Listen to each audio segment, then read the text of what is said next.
some trouble I just might wanna get into. Pull up and so girl, you know I don't do it. So dimes and tequila, can't forget the reefer. Always call my phone, but say nothing when I see ya. Dimes and tequila, can't forget the reefer. Always call my phone, but say nothing when I see ya. What's good, everybody? Happy Friday. Welcome to the Betting News Network and Saucy Fridays. Excited to have you guys with us right here on the All Sauce team. That's Jess Sook. That's Vsauce. My name is Sweatpants Jesus. Stoked to have you guys here to finish off your week and get you ready to rock and roll into the weekend. Lads, happy Friday. We were just talking backstage for 5 minutes. I'll leave that behind the shadows. But how we doing?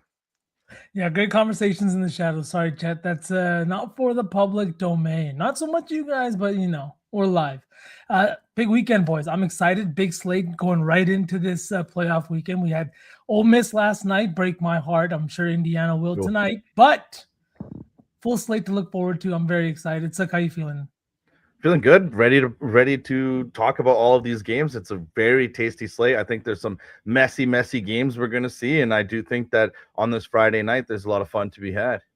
And the bigger question is, can the Sauce boys go back to back, right? Back to back. Cash on Wednesday. We should have won yesterday, to be completely honest with you, man. Ole Miss sold the bag. The guy from that Betsky told us from the bushes. I hope, is Betsky okay? Can we put out a make sure that he's all right? From the Leafs, he didn't do jack shit, and then Keontae George didn't get the job done either. But it's okay. We are going to go back to back on Saucy Lays. Huge slate today, 10 games. We'll talk about in the NBA. But we're gonna have some fun with you guys. We are back on YouTube. What's up, Jeff? How we doing? Although Jeff, I enjoyed you being hanging out with us on Twitch, but it's nice having you back on the Boob Tube. The big question is, if we do ducks, do I include the YouTube people? It's tough. I have to catch them all as they comment. A little bit of work. All right. See, that's all right, the thing. Pokemon. YouTube all right, interface, Ash. You need to make it a little more live stream friendly. You know what I mean? Real quick, are you on Indiana? Did you take Indiana in the points? In a parlay on the money line, yes. But that's just because there's a few things that you don't ask a woman her age, and you don't ask a degenerate what's in his slips or what's in his cup. Those are my rules, and I'm often here revealing both of those things way too often. But I was gonna say, I ask you what's in your cup like every Friday. I know, and I told you I'm always gonna answer, but it's never gonna be a good one. Thanks to our big sponsors at Lucky Rebel. You guys get involved with Lucky Rebel with that QR code right above Sauceman's head to get involved with everything they have across all the sportsbook action. No, Jeff, stay on YouTube. Stay over there. We don't care where you watch this. If you're watching us back on YouTube, thanks for being here. If you're watching us on Twitch, if you're watching us on X, we're just glad you guys are with us right here on the Betting News Network to send you off into the weekend. And it is happy hour. Cheers, boys. Cheers, chat. Happy Friday. We send you into the weekend with all the vibes, as per usual.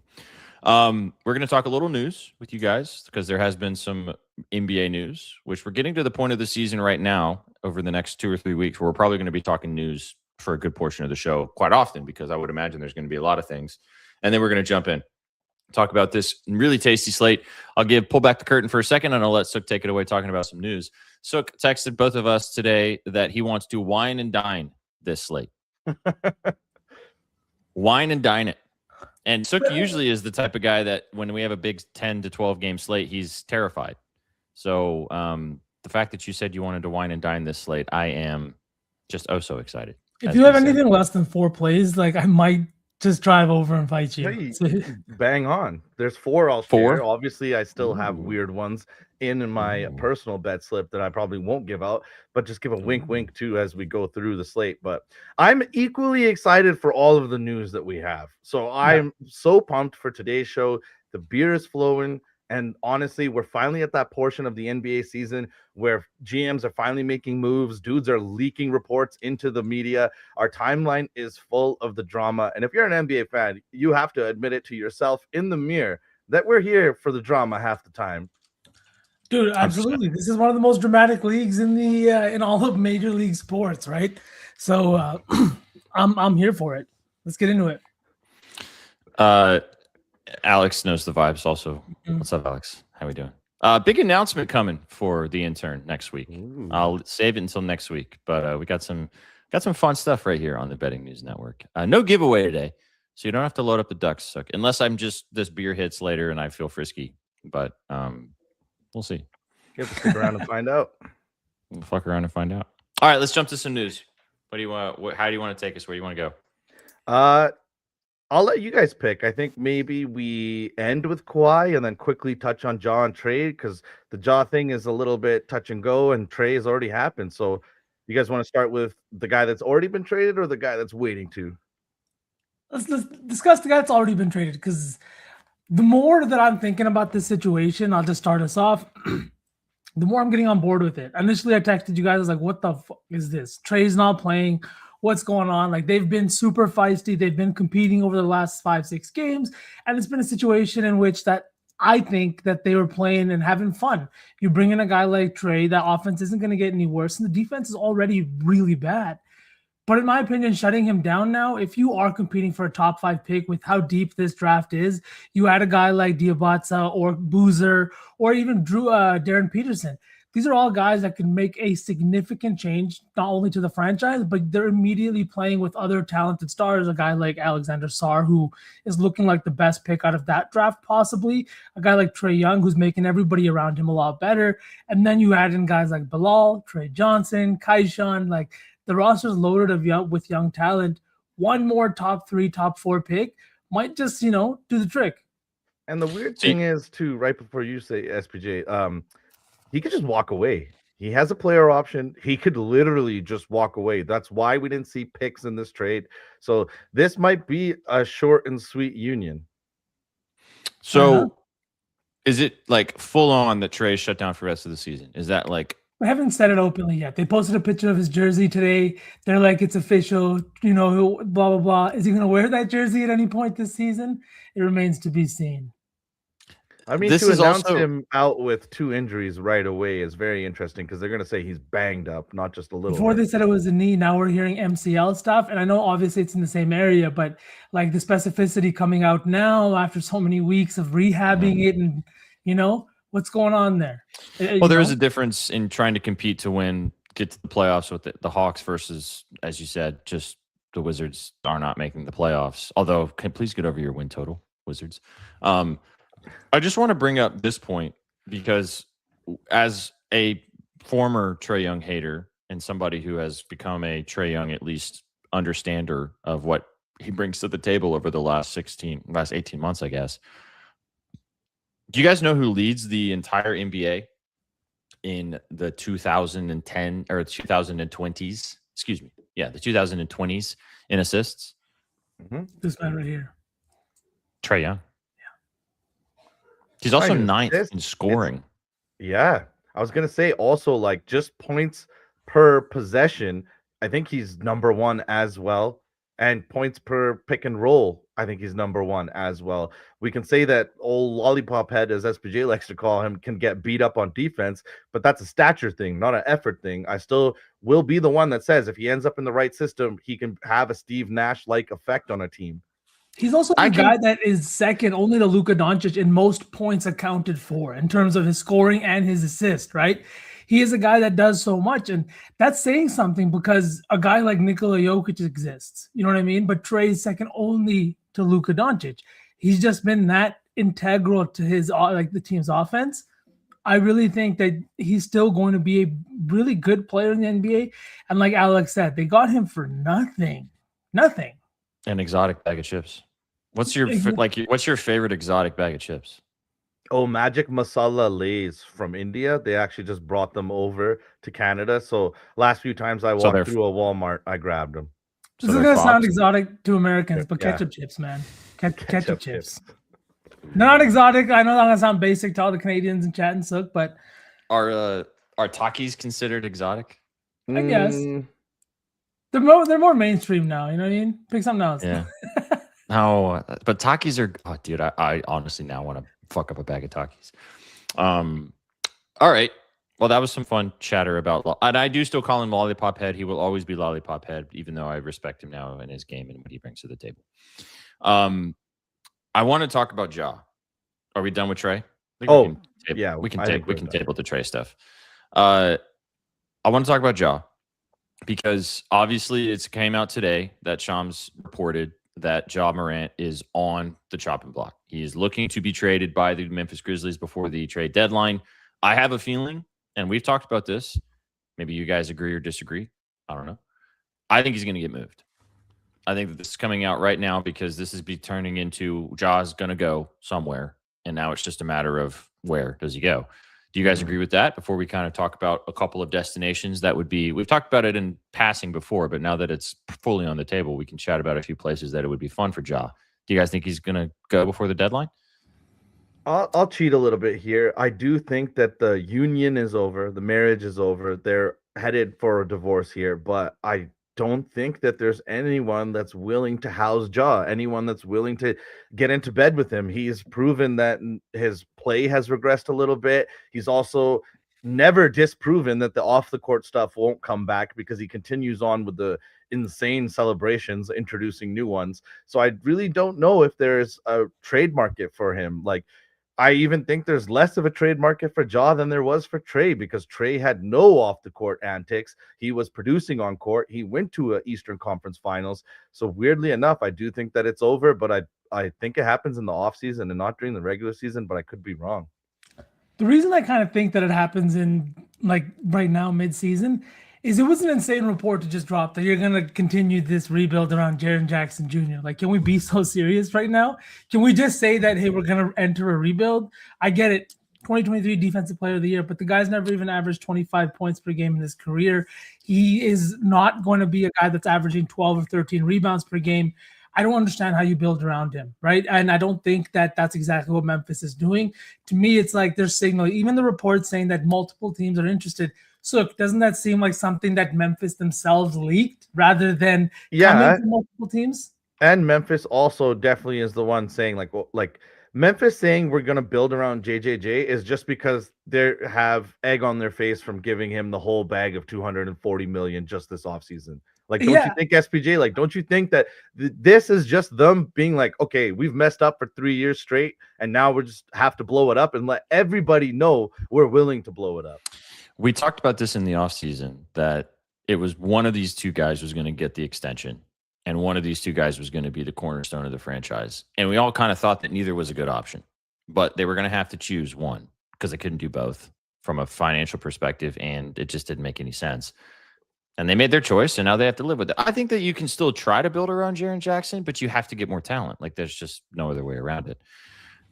Like, Jaren Jackson taking floaters should be like, oh my God, we swung the ball twice, end of the clock, 5 seconds left. He takes a hard dribble and he floats it over you. I don't want to see Jaren Jackson isoing on the block. Yeah, it's his go-to move. I know, but he doesn't hit it enough. No, but that's what I mean. Yeah, it's frustrating. Exactly what you're saying is correct. That's a shot that should be a desperation last second shot, not the first shot you take out of your bag on every single possession. You're passing up open threes to take a floater in the lane. You are doing nothing. He doesn't have a counter. He doesn't have a counter. He's just going to toss it up over you. And honestly, with Ja, I'm very disillusioned with him now. I don't think he's bringing anything to the locker room. I don't think he's bringing anything defensively. And I know right now on the timeline and kind of everywhere in media, there's a big rhetoric going on around about small guards. And yes, small guards are hard to win when they are your best player, right? But this is a time where Ja isn't doing anything else. Like, you have to have that scoring punch if you were going to be an undersized guard. And if you're not doing that, if you're not averaging the 13, 12 assists like Trae Young is, I don't see what's happening. And I don't know what team I would want to see him on, really. Just before you go, because I only have a team I don't want to see him on. I don't want to see him go to Milwaukee. Brian Rollins is kind of thriving in an expanded role over there. Like, I hate KPJ. I'd love to see him just like leave the league. But I do think that Ja is going to do – is going to be a worse version of Dame. He's going to be a defensive liability. He's not going to give you a scoring punch, and he needs the ball in his hand, and he's just way too ball dominant to play with a guy like Giannis. I don't like it. All right, I got a lot. But the first thing I'd like to say is thank you. Tell me what it was the ad for, because I have done some ads in my life as an actor. So maybe you did see my face, but I assume it's just somebody that looks probably like me right now. But goated. All right, well, I will jump into this. And what's up, B-Dot? and say one of the two teams that I had circled as possible destination / makes sense / could see happening is the Bucks. I think that they are still void of a secondary superstar type player. Ja does still check those boxes, and I think that he and Giannis would be really fun. So I don't disagree with you that I don't think it's the right move, but I think that will be something, especially right now with all this stuff coming out about Giannis. And I think that Giannis does want to stay in Milwaukee, but like they gotta get some shit there to help him. I mean, I don't think that, like you said, that KPJ / Ryan Rollins, I think that those guys are actually playing better basketball right now than what Ja would bring to the table. But like, the NBA is about names and ticket sales and jerseys and all that shit. So the one that I wanted to the one thing that scares me about the trade not happening, SPJ, just because you said that and you're from the area, I did a little bit of a deep dive after all of this stuff came out, and I love to do this and go see what the actual fans of the team are saying, because businesses, franchises, they listen to their fan base, because at the end of the day, it's a money-making situation. It is flooding the timeline that no one will go to the FedEx Forum for JJJ.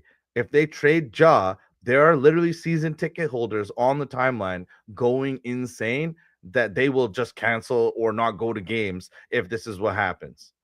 So that's what makes me think, like, do they wait then? The only way that would get fixed is winning. If they win, if they go to the playoffs, win a playoff series maybe or something, then everything will be forgotten. But dude, I told you guys this last year. I got tickets to go to the FedEx Forum in Memphis, and I got like 8th or 10th row behind the basket against the Nuggets for like $25-$30 a piece. Oh my god! I never asked. I mean, holy fuck! What? They were sub $50 a ticket for sure, and this was against the Nuggets. What? And this was Nuggets versus Grizzlies last season, which was Desmond Bane, John Morant versus Jokic and Jamal Murray, but unfortunately at that point I bought the tickets like a month in advance, it was like 10 days in advance. And then Jokic and Ja got ruled out for that game, so I didn't get to see either one of them. That was when Russ got his record-setting triple-double, though, which was cool. But my point is, yeah, that was dope. But the one thing, this is a team that I wanted to ask you guys, because I was looking up and down both conferences, figuring out. I don't think he's going to go in the West. I think he's going to go somewhere in the East if he moves. Because I couldn't find a team on the West that made sense. That just none of them make sense, even the ones the bottom dwellers. Maybe the Kings, but like at this point, the Kings are like your friend that has the friend that gets passed around, and then everybody talks about it. And like at this point, I feel like that's just the Kings. Vivek's that owner that'll take him on. You know what I mean? I know you're going to say the team you want him to go to, but you're kind of cooking with the Kings because they have large contracts. Dudes that Grizzlies could use to reach the cap floor while they let Cedric, Wells, and all these other guys just go off. Yeah. So you're thinking a little bit. Zach LaVine / DeMar could totally have some fun in Memphis. My thought was, though, the Orlando Magic. They're sitting at 6th right now in the East. They don't have a point guard. I know Jalen Suggs is there, and that's fine. But, like, I think it could be interesting. That would be the worst shooting team of all time. And, like, they got worse defensively, too. That's my frustration with that. It's a team it's already defensively regressed so much, and you would expect some better shooting with a guy like Desmond Bane out there. It hasn't really, taken place like that. Maybe they take a swing for the fences because they're down bad and right now in the way it's kind of going, but I don't think it works. Again, John might turn into a different player once he gets traded. Sometimes that happens too. Situation changes and a little bit of a chip on your shoulder. Sometimes a kick in the ass a player needs, right? Like we have no idea what's going on behind closed doors. Mm-hmm. Sometimes that's what a player needs too. So sometimes a change of like, I'm not expecting we know the Ja we're watching with the coach. Yeah, like I'm not expecting the Ja we watched over the last 8 weeks to show up wherever he goes. You know what I mean? I'm going to give him the benefit of the doubt that he is still somewhat the talented guy that we've seen take a team to a 3 seed. But see, so this ties into what we've talked about Paolo struggling. Like this would help with the distribution of, because Ja, I don't think has to be a 30-point scorer to be a influential basketball player. Like he can be a guy that gets you to the cup, sprays the ball out, facilitates. He's had triple doubles in the NBA. This is a guy who has flirted with, 25, 10, and 6 seasons, / had them in his prime, and he's still technically in his prime. So I think you could fit in nicely. I don't think it's going to happen, but I was trying to look at teams that just like make sense. Like look at the Eastern Conference. The Pistons, they ain't doing it. Knicks, no. Celtics, no. Raptors, no. Sixers, no. Heat, Magic, 6th. Heat, him and Eric Spoelstra would. I like the Heat. Bro, he ain't playing for that. You think Spo wants him there, dude? I'm just saying, he accepts limitations. If there's a GM / president and a coach that are willing to take a shot and be like, hey, I can fix him, it's that franchise down there in Miami. And you know what I mean? I don't know. I mean, Florida, staying in Florida, SPJ, fucking, you need a guy that can space the floor for Orlando. Trae Young is the guy who should probably be wearing a Magic jersey. So you mean I would like Trae in the Bucks jersey too. That was my question before when V was going. Like at the end of the day, as we cap this topic off, because I really do want to talk Kawhi. Who would you rather have out of these guys, Ja or Trae? Trae, no question. It depends on the team. All right, so if you're a GM that just inherited a team this year and you need to make a stamp on your team and you're going to make 2 or 3 moves to make that stamp on your team, who do you want to make the first stamp with, Ja or Trae? Puts in a little bit of context a little bit. Is there a C? Is there another option? Is there another door that I can take? They have the same limitations. But Trae has better shooting, better vision, and better control of the game than Ja does. That's my thing.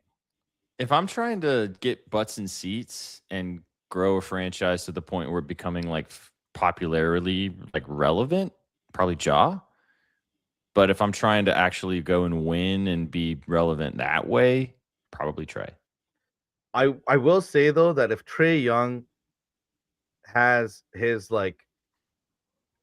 stock crater even more, like he doesn't play the rest of this season, the Brooklyn Nets have so much cap space and so many picks, they might just sign him for the marketability of him playing the Knicks all the time, him being in the vicinity of the Knicks, him being in New York. 4 times a year, all 4 games in New York would be fucking cinema. I still stand on my take that I think that Giannis is going to end up playing for the Nets, but that's from a while ago. And I don't know if he's going to end up leaving Milwaukee, but I mean, the Nets have so many picks, they could get both. And we've seen this before in the NBA. Guys want to make trades that ends them up winning right away. We've seen the Nets already attempt this multiple times with KG, with James Harden and Kevin Durant. We've seen them take these hard Kyrie Irving, these hard swings. What makes us think that this franchise is all of a sudden not going to do that anymore when it's been the same owner for about a decade now? Andre Kirilenko. Yes, so many swings. Rubles in fucking Russia for sure, man. Did I tell you guys that when I played basketball that the guys would always compared me to Andre Kirilenko? Did I tell you since you? It's a good comp. Yeah, I like that. All right, yeah. Talk Kawhi. Otherwise, we're never going to get to these games, and we do have games to talk about tonight. All right, boys. I'm gonna lay this out super simply, not as crazy as what actually happened, but Pablo Torre has dropped a new podcast about what's going on with Aspiration, the company that Kawhi Leonard had a $48 million no-show contract with. Right now, what's going on is that the litigation is still continuing. Mark Cuban stopped tweeting about it.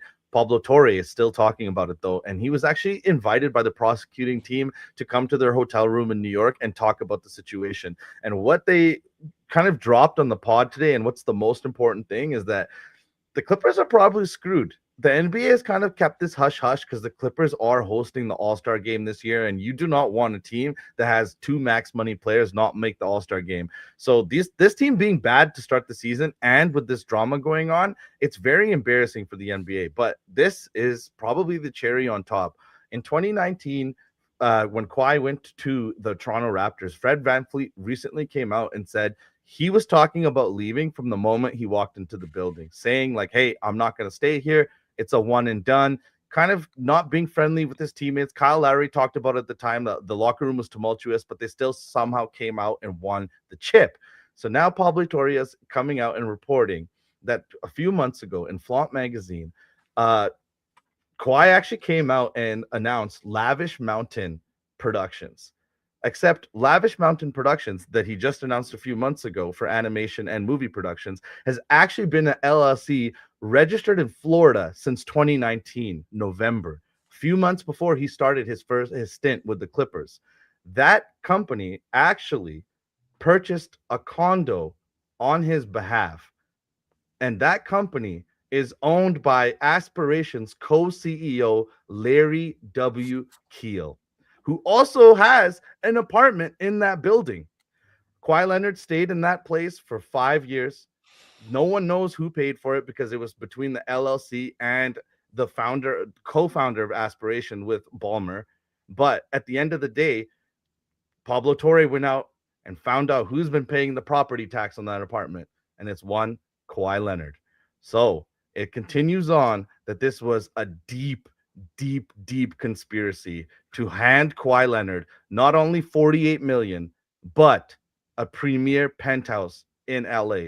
The richest owner in the National Basketball Association, who purchased the parallel arena next to his just to get it done, continues to show that he might be one of the most corrupt owners we've ever seen in sports. And that's saying something considering the last owner of the Clippers was a racist.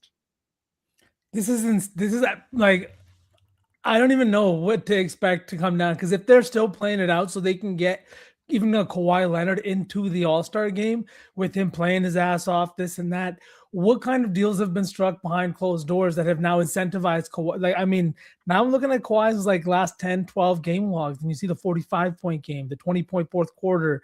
And is this dude playing because if he gets his team, you know, back into some kind of qualification area before the postseason or a play-in or anything like that, does it get a little bit easier for him? I can't imagine sitting on this for this long while there's a reporter consistently exposing more and more evidence about it. Like, and you know, Mark Cuban wanted to be the billionaire bro and come to his homie's defense and say there's no wrongdoings here. And that only inspired Pablo. That only inspired him, because when he dropped the video today, he literally said, Mark has stopped tweeting about this, but this situation is not over. This is what I'm saying, man. I get it, friends or not, because if one thing Mark said is like, I know Ballmer, and he's too, like, even if that's genuinely what Mark thought and he wasn't trying to mislead people, you can't just jump at someone's defense without any kind of evidence, no matter how close you are to that person. And I think this just shows once again that billionaires are going to continue to do whatever that they want. Because you're circumventing the cat. Sorry, right before SPJ goes, what the leak was that Uncle Dennis asked for housing, a private plane, and a bunch of other things. The problem of this being illegal is because Kawhi Leonard's contract, what he's being paid for by the Clippers, is set in that one contract. You can have sponsorship deals that are facilitated by your franchise, but you cannot be guaranteed sponsorship deals on the side prior to your contract being signed. That is basically insider trading. It's not the right term, but it's collusion. You're telling your player, I'm going to sign you for 4 years at this price tag, but also you'll be getting $48 million from a fucking tree planting company that never even advertised you being a sponsor for them. You're circumventing the cap too, and you're putting yourself at a significant advantage over everybody else. Not only do you work and own a team in the biggest market in probably all of sports, maybe the second biggest, maybe second in New York, but not just that, but he did all of this because, like Sook said, he purchased a whole arena beside his to be able to build his. He purchased this team. He made all these investments for him to do these things and circumvent the cap. It's not stuff all ownership groups are doing. It's not stuff smaller ownership groups like Milwaukee can do, or teams like in Indiana. And again, you play in one of the biggest markets in all of sports. This is insane. I think the NBA cover-up part is going to be even more insane if they really are sitting on this because of the All-Star game. Yeah, I mean, I wish I could say it. You said you were going to none of this surprises me whatsoever. I have a theory about billionaires across all the world, not even in this realm of the NBA, but in general. They're all corrupt. Yeah. They all do these types of things. And that's the reason, unfortunately, why they have gotten to the point that they are billionaires. And I'm not shocked by this whatsoever. And I think that, unfortunately, probably a lot of other owners, which we have discussed briefly, and I think that this is something that probably will start to become, I mean, think about how many NFL owners probably do this. Think about how many NBA owners are doing this. Think about how many Major League Baseball owners probably do this with all the players that come from overseas and all that. I mean, this is a deep rabbit hole of probably the incredible amount of corruption across all the sports, but also in business in general. I agree with that. I do also. I'm of the sentiment that like maybe there are a lot of people doing it, but this level of corruption takes a lot of people involved, a lot of people to keep their mouths shut, and a lot of people, you know what I mean? Like this LLC was open. He just announced it, and now this was open since 2019. There's somebody taking care of the payments. There's people at Aspiration that have been revealing things to Pablo. I just think that if it was as rampant as we like, it's a quick way to dilute the situation. I feel, because yes, that is probably maybe happening in some places, but I don't think maybe to the level of what we think. I think it would be out in the open. I think it's very interesting what SPJ is saying, because it is indicative of our larger world right now, where billionaires are gonna billionaire. You have to step over people to achieve that. I know we like to pretend it's manifest destiny or you've earned that spot and you're a genius, but at the end of the day, to get to that level, that position, to have that level of affluence, I don't care what you say, you are stepping over people. And at the end of the day, I think that it's become hilarious because all of these billionaires think that we don't pay attention, that we have our head in the sand, that we're just going to get walked over as well. But at the end of the day, it's gone so fucking far that like it takes all of us to get up and start paying attention. And Pablo Torre on the sports side of things, I know the political world is kind of crazy right now, but Pablo Torre is carrying the torch for us in the sports world, trying to keep people accountable. And I'm fucking here for it. That's why I wanted to talk about this story. No, I fully agree. So it's something we do need to talk about too. And it's something that's not over. And this is going to only continue to be over or not be over.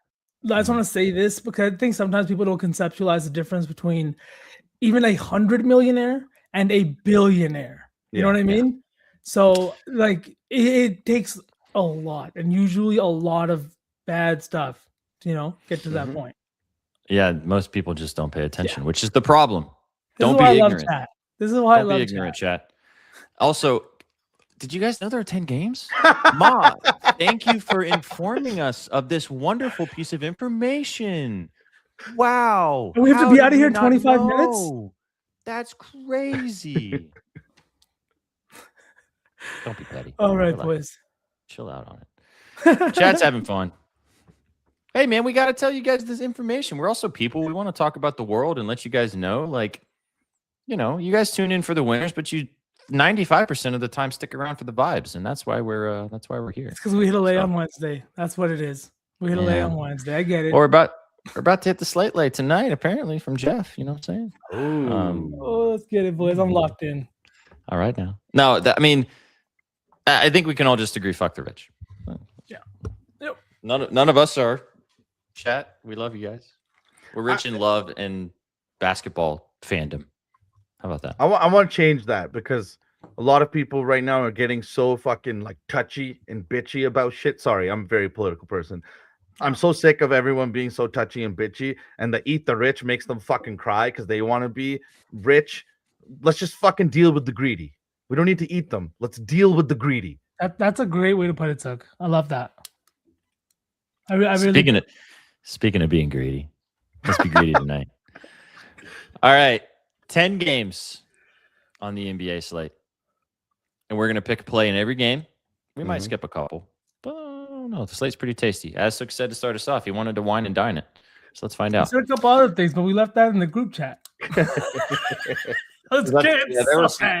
There are some other things in there, but I'll let him have a little bit of privacy in his life. Chat, let us know what you guys like.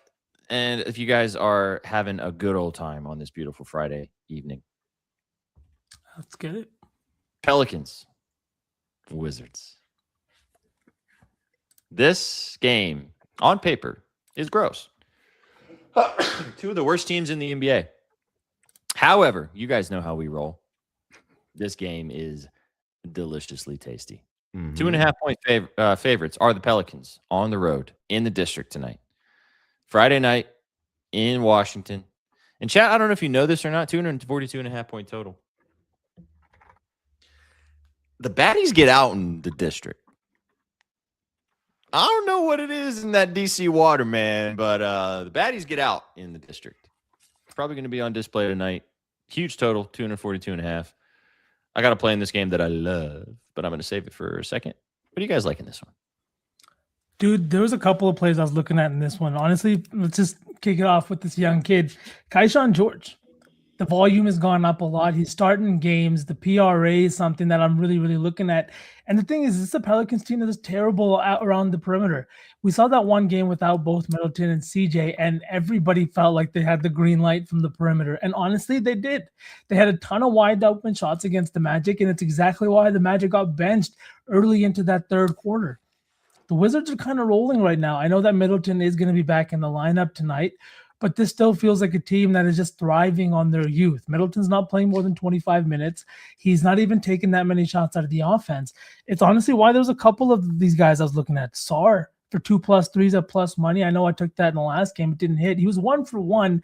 And again, without Middleton, without CJ, I think the offense was a little bit clunky. They weren't finding Sar in good spots. The pick and roll wasn't there because I do think CJ and Middleton do a lot of that stuff. I think with him being back, his 3-point shot should be open. I think they don't do a good job of closing out on shooters. And then lastly, a guy who balled out last game, Trey Johnson. He was also fantastic. And I think against the Pelicans with his 3-point shooting presents another great opportunity to either take his threes or just a PRA.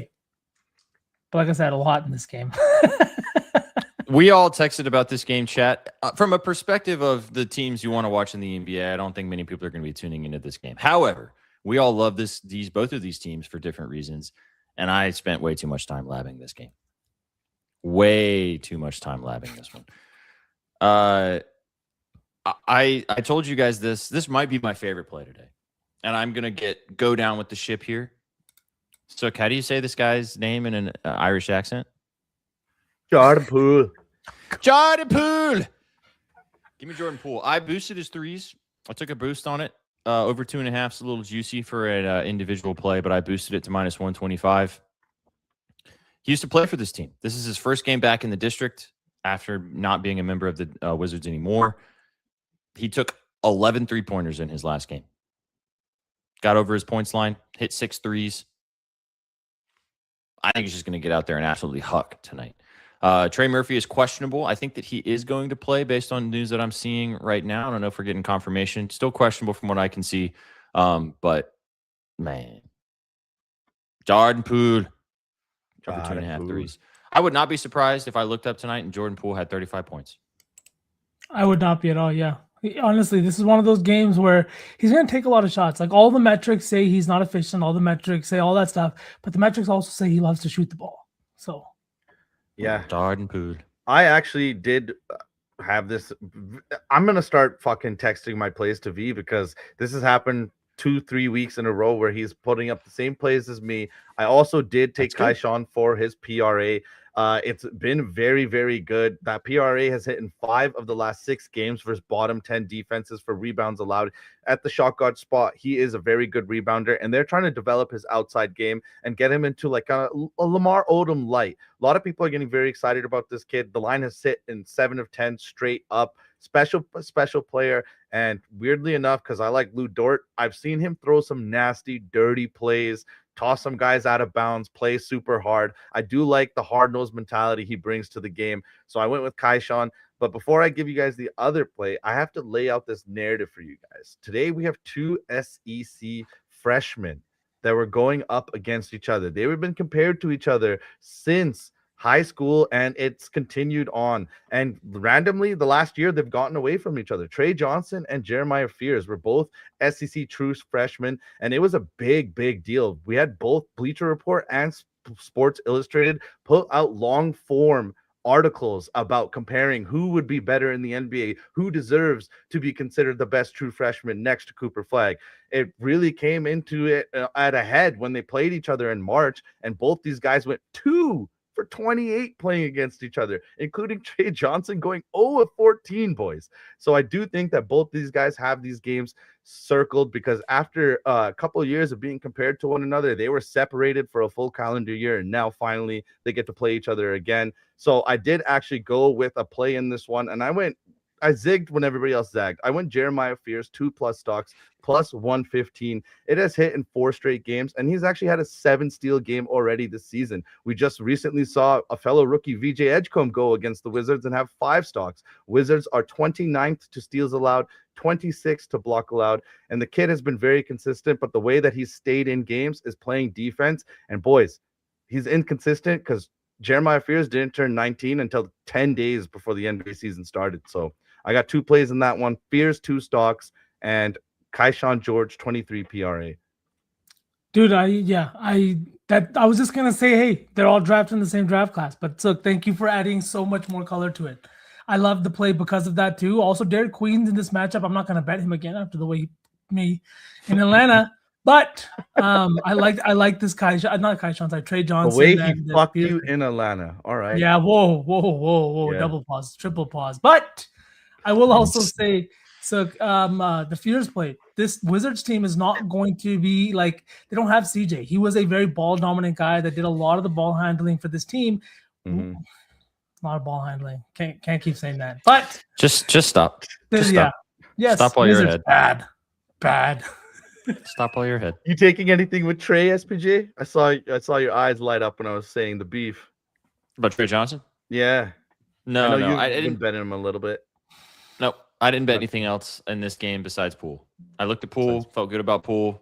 I've gone down with the Poole shit before, and I don't know, man. I got a feeling that Jordan's going to get out there tonight and see some girl on the side and, see one of them. Dude, what if it's some girl that he already knew and he bought her tickets to meet there? He's probably got a DC baddie that he already hit up. What if it's somebody he doesn't want to see, though, and all of a sudden she's courtside?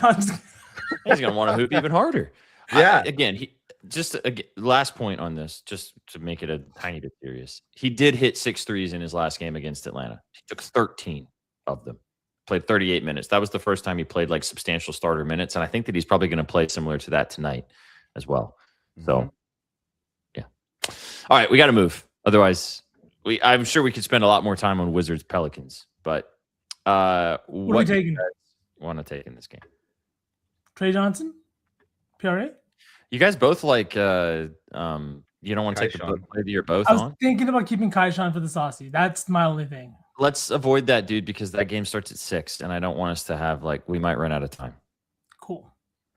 I know you love it, but we can put it in this. We're hitting the slate lay today, so that's cool. We're hitting the slate lay. Kaishan, 22.5. 22.5. PRA. Mm-hmm. Okay. All right, let's move and groove to our next game. Your boys.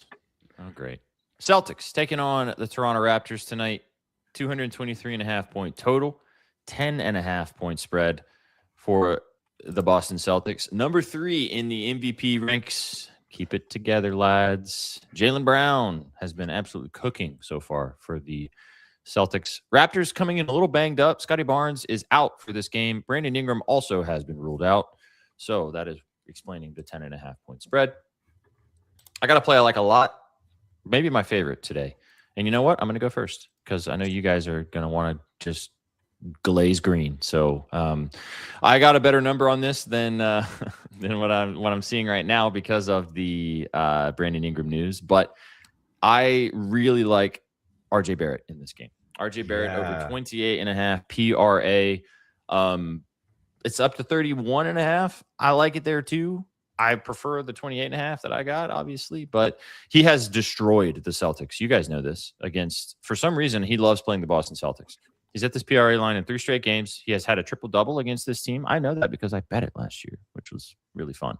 10 rebounds, 8 assists, 22 points in the previous matchup with the Celtics, and then the game before that as well, 22, 8, and 3. With no Barnes with no Ingram, RJ is going to have to be aggressive. He also looked really good in their last game as well, hitting his PRA with 28 points alone. So, yeah, I like RJ a lot, but I think the Celtics probably should handle business tonight. So, yeah. He also hasn't played a game this year without Brandon Ingram. So I think that's going to be an interesting, turn of events just because of how much more usage he should see on the offensive end, how much more rebounding he'll probably end up doing, and even facilitating, just because BI is a not ball dominant guy, but once the ball goes into him, he's not usually looking to swing the ball out or move it around. So I like this SPJ. Sook? Yeah, I'll just talk about a couple of Raptors before you glaze green, like SPJ said.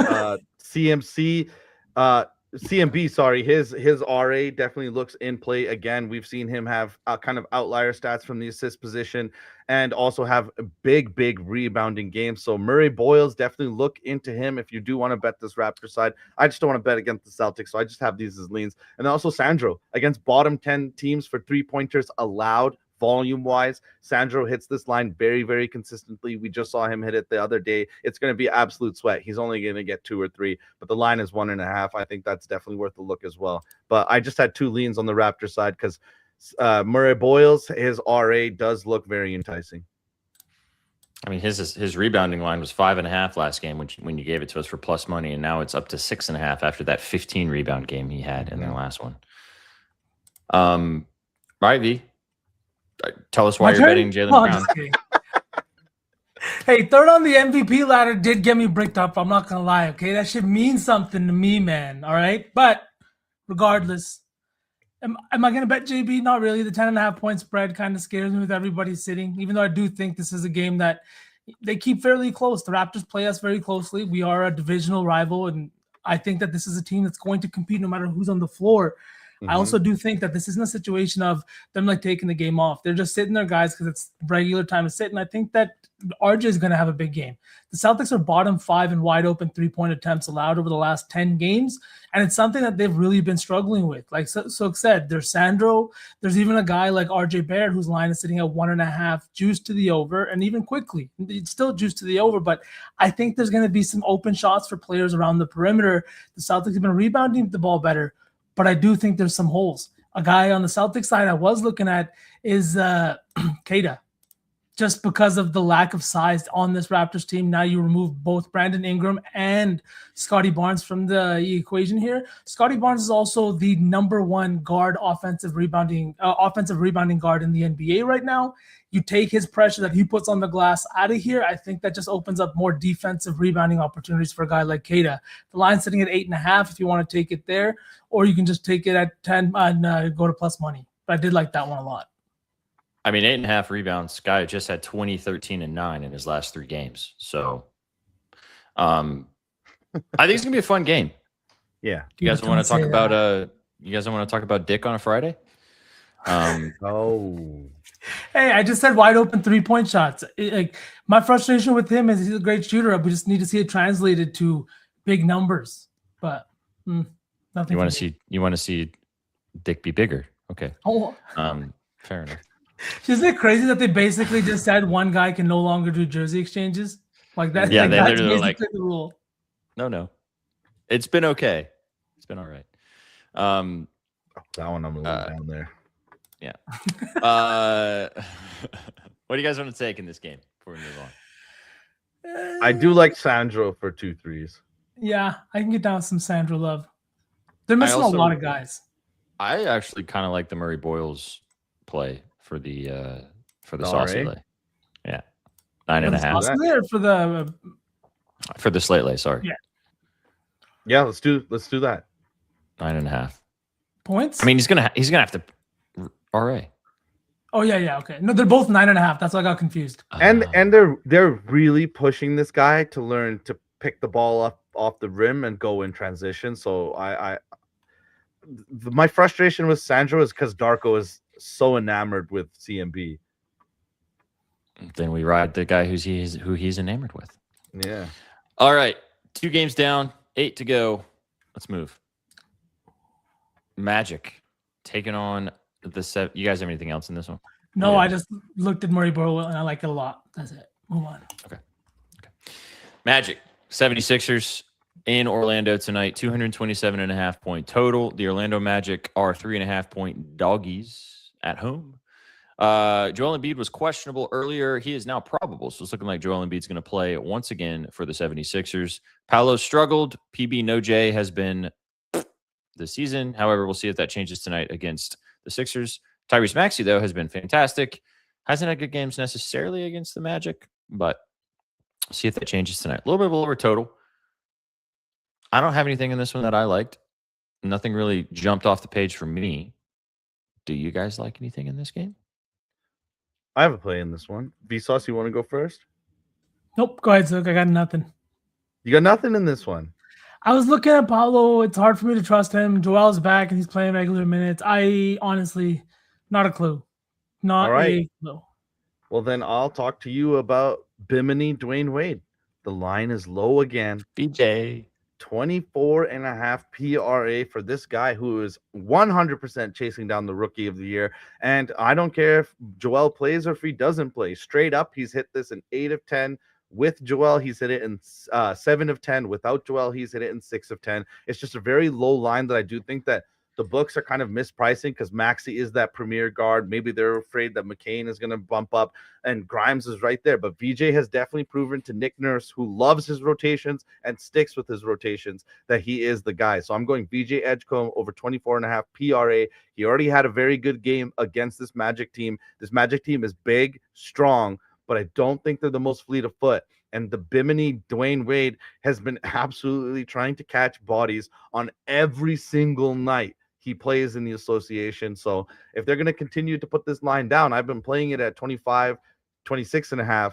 You're going to put it down to 24.5, and he's already had a good game against this team. I'm going to take it. I think VJ Edgecombe, the former 3rd overall pick, is on his way to being a superstar. So that's the kind of guy I want to bet on, and I want to watch this game and see if he tries to crown Desmond Bane or something, because the Bimini Dwayne Wade is going to be like size everybody up. That's the kind of dude he is. I like this. I think this is one of those games too where, going against the top teams in the Eastern Conference. Paolo's another young guy, and I think that the Magic have really regressed defensively. I think that they struggle against like athletic guards on the outside, and it's because of their playing guys like Anthony Black more minutes this year, maybe a guy like Silva more minutes. Not to say that they haven't been great offensively, but I think when you make that decision defensively, you're going to regress a little bit. We saw it against the Wizards, countless number of open shots. And this Sixers team has so many guys that can hit wide open threes. You got VJ, you got Maxey, you got Joel, Grimes coming off of the bench. And another guy, not McBride.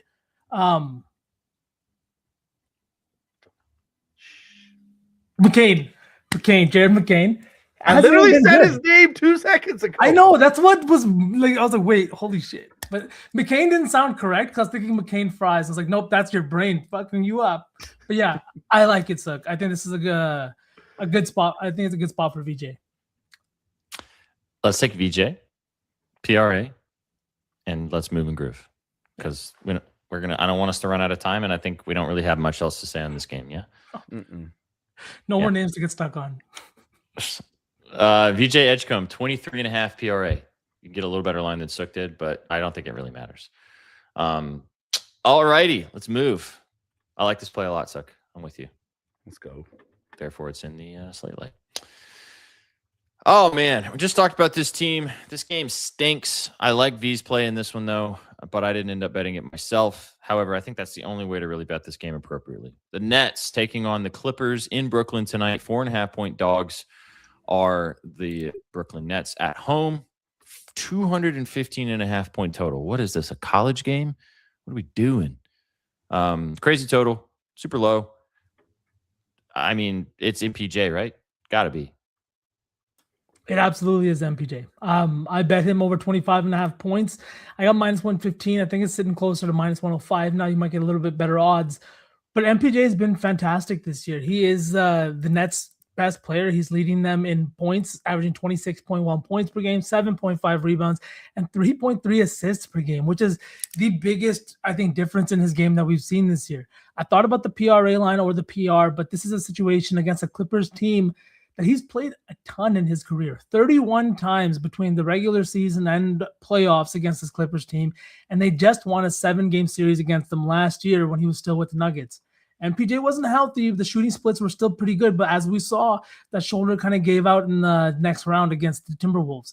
I think this is a spot where he has been playing fantastic. The trade Cam Johnson has not looked so good. Nuggets have been good, but I think they do miss MPJ's rebounding, a little bit of him defensively, and he's just been excelling in all facets. I think this Clippers perimeter defense is terrible, 26th in three-point percentage allowed, and there isn't a shot that MPJ doesn't like. I don't know if you've been watching him, Suk, but he's taking some of the most horrendous shots, and somehow they still fall away and find their way into the basket. I'm just hoping for more of the same and some open shots, which the Clippers do give up a ton of.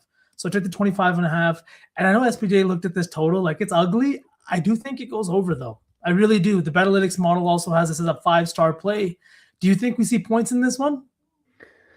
Yeah, I think that this is a messy game, and that's interesting that the Betalytics model thinks that this goes over, because my question is like, what is the headspace of everyone that's in this game? Like, I don't care what anyone says. Even if Kawhi thinks he's innocent, the fact that this continues to snowball and the podcast just dropped today on a game day for him, no less, I'm sure that's very purposeful. So I wonder what happens in this. Kawhi has been great, but this is a game I stayed off. MPJ, like you said, he's been fantastic, but he burned me so many times as a role player on the Nuggets. I'm not running to go back to him, and it's low, but it's ticking up, like Garrett's saying, but it's not something that I want to get invested on. Yeah.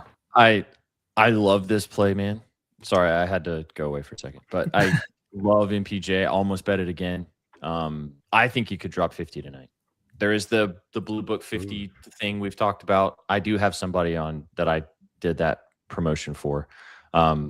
I hate the guy. I saw your piece on Betting News talking about MPJ, and the first paragraph was he's been great besides his terrible podcast. That's true. But he's been awesome for this team, and he's been taking 25 shots a game pretty much. And as you said, a lot of them are going down. So I just said it for. And also, last thing, I don't know if you guys saw, but he just tied KD for most 30-point games as a Brooklyn Net. So I mean, he surpassed that tonight with another 30-point bomb against the Clippers defense. Really I will give credit where credit is due. There's no way Jordy's letting him trot out there without being at least okay with his defensive effort, because we've seen with Cam, he's willing to just bury a bucket getter if they're not going to rebound or defend or run in transition. So I'll give that to MPJ. MPJ already has like more games of 4 or 5 assists with the Nets than he did in his entire career. Really? Yeah.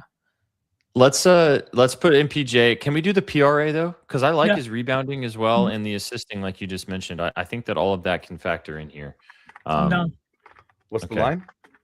34.5? 34.5. Let me check. 34.5.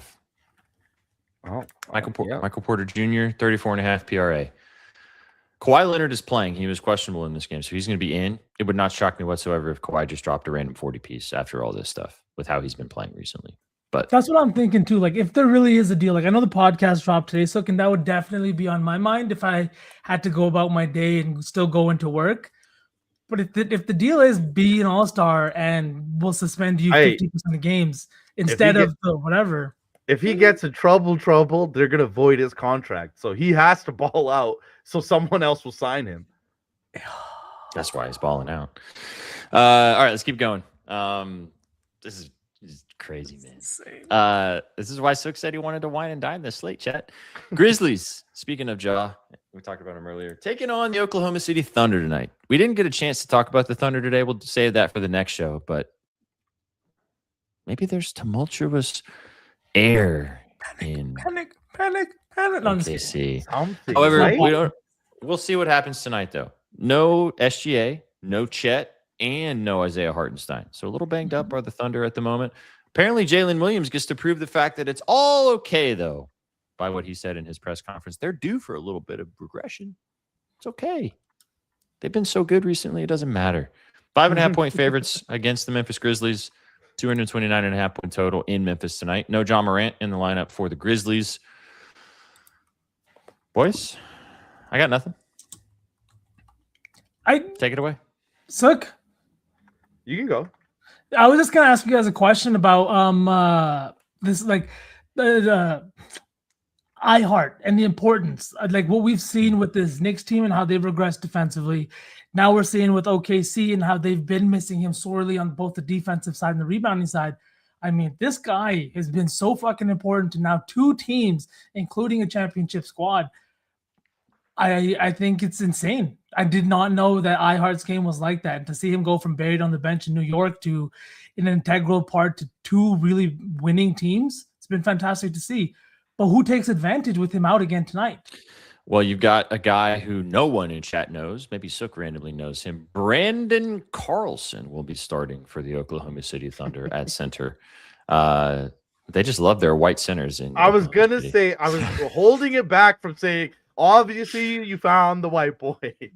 The white. I have no beans in this game. I don't want to bet this game at all.